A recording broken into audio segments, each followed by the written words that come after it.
ఆదిలాబాద్ జిల్లా బేల మండలంలోని సాహేష్ దుబ్బగూడలో పోడు భూముల సర్వేపై ఆదివాసీ ఐక్యవేదిక యూత్ ఆధ్వర్యంలో అవగాహన సదస్సును ఏర్పాటు చేశారు. పలు అంశాలపై ఆదివాసీ నాయకులు వివరించారు. ప్రభుత్వం వెంటనే పోడు భూములకు పట్టాలివ్వాలని, సర్వేను పగడ్బందీగా పారదర్శకంగా నిర్వహించాలని డిమాండ్ చేశారు.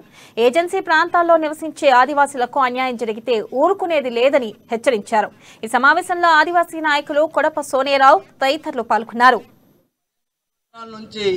మన ఎమ్మెల్యే గారు జోగిరామన్న గారు ఉన్నాడు. మనకు డబల్ దాని బుక్కెడ్ అన్నం కూడా పెట్టాలి ఇప్పటిదాకా మనం అన్నారు. ఒకసారి మనము దుబ్బగూడలో మీటింగ్ పెట్టి ఇవాళ మనం పెట్టిన మీటింగ్ ఈ పోయిన అవకాశం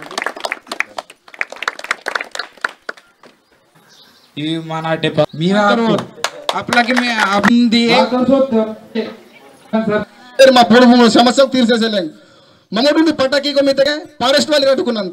సమస్య అంటే ఇక్కడ ఒకటే జరిగేది, పోడు భూముల విషయం కోసమని ఇక్కడ ప్రోగ్రాం పెట్టినాం.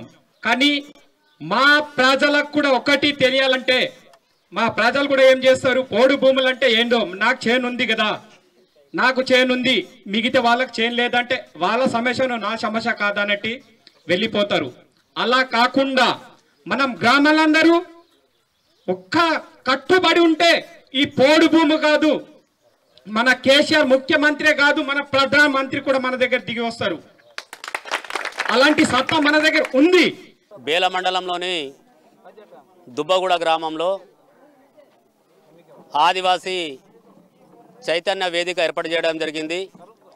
దీని ఆదివాసీ చైతన్య వేదిక ఉద్దేశం ఏమంటే, ROFR పట్టాలకు సంబంధించిన విషయంలో ఇక్కడ ఉన్నటువంటి దగ్గరగా ఉన్నటువంటి గ్రామాలను పిలిపించుకొని మరి ROFR పట్టాల గురించి గత 2 నెలల నుంచి సర్వే చేస్తున్నారు. కాబట్టి ఈ సర్వేలో ఎలాంటిది కూడా ఈ 9 తెగలు ఉన్నటువంటి ఆదివాసులకు, ఏజెన్సీ ప్రాంతంలో నివసించే ఆదివాసులకు అన్యాయం జరిగితే మాత్రం ఈ 9 తెగల నాయకత్వంలో దీనికి మేము ఉద్యమం చేస్తాము. ఒకవేళ ఇక్కడ గింత మాకు అన్యాయం జరిగిందంటే మాత్రం మేము ఊరుకునేది లేదని ఈరోజు దుబ్బగూడ గ్రామంలో ఈ యొక్క వేదికను ఏర్పాటు చేయడం జరిగింది. పోడు భూముల పట్టాల గురించి ఏ విధంగా మా సమస్యలు ఉంటాయంటే, మాకు గత 2005 చట్టం ప్రకారం పోడు భూములు ఇచ్చిండు. కానీ దానికి సర్వే చెప్పాడు, మాకు రిసిప్ట్ చూపించిండు. ఆ విధంగా మాకు మా చేతుల రిసిప్ట్ ఉంటేనే ఇది సర్వే అయింది అన్నట్టు మాకు బాగుంటుంది. ఎందుకంటే వీళ్ళు సర్వే చేసుకుని మాకు ఇవ్వకుండానే ఏమో